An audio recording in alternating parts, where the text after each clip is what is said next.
रोज़ रोज़ इफ्तारी में fried food खा के उकता गए हैं और कुछ ऐसा खाना चाहते हैं जो हेल्दी टेस्टी हो लाइट वेट हो। तो आज की रेसिपी स्पेशल आपके लिए है। बना रही हूँ मैक्रोनी सैलड। बहुत ही इजी क्विक रेसिपी है, तो इसको स्किप किए बिना पूरा ज़रूर देखिएगा। बिस्मिल्लाहिर्रहमानिर्रहीम, अस्सलाम वालेकुम, welcome to my channel Noorish kitchen menu. Recipe पसंद आए तो लाइक और शेयर कीजिए, साथ चैनल को सब्सक्राइब करके सपोर्ट देना मत भूलिएगा। रेसिपी को यहीं से शुरू करती हूँ। बिस्मिल्लाहिर्रहमानिर्रहीम। सैलेड बनाने के लिए बाउल में सबसे पहले एक प्याली उबले चने डाले हैं। उबले चने जो है दिल की सेहत के लिए बहुत अच्छे होते हैं। अब प्रोटीन फाइबर से भरपूर आधी प्याली उबले हुए सुर्ख लोबिया भी शामिल किए हैं। आयरन से भरपूर सेब डाल रही हूँ, तकरीबन एक प्याली छिलकों समेत सेब के चंक्स किए हुए हैं। और अब इसमें उबली हुई मैक्रोनी ऐड कर रही हूँ, तकरीबन एक प्याली।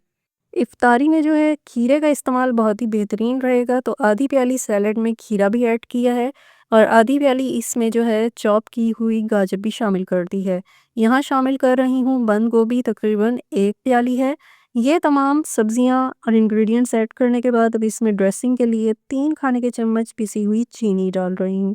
साथ ही डाल रही हूँ पिसी सफ़ेद मिर्च आधा चाय का चम्मच, पिसी हुई काली मिर्च आधा चाय का चम्मच, 3 खाने के चम्मच टोमेटो केचप ऐड कर रही हूँ, इससे सैलड बहुत ही फ्लेवरफुल बनेगा। और एंड में मायोनीज शामिल कर रही हूँ 4 से 5 खाने के चम्मच। तमाम इंग्रेडिएंट्स डालने के बाद अब यहाँ करनी है इनकी मिक्सिंग, बड़े ही प्यार से मिक्सिंग करनी है। सैलड की रेसिपी में फल सब्ज़ी के साथ-साथ जो है इसमें लेंटिल्स का भी इस्तेमाल किया है, तो न्यूट्रिशन से भरपूर ये सैलड है और बहुत ही ये लाइट वेट है। आप इसे खाएँगे तो आपको बिल्कुल भी ये हैवी फ़ील नहीं होगा।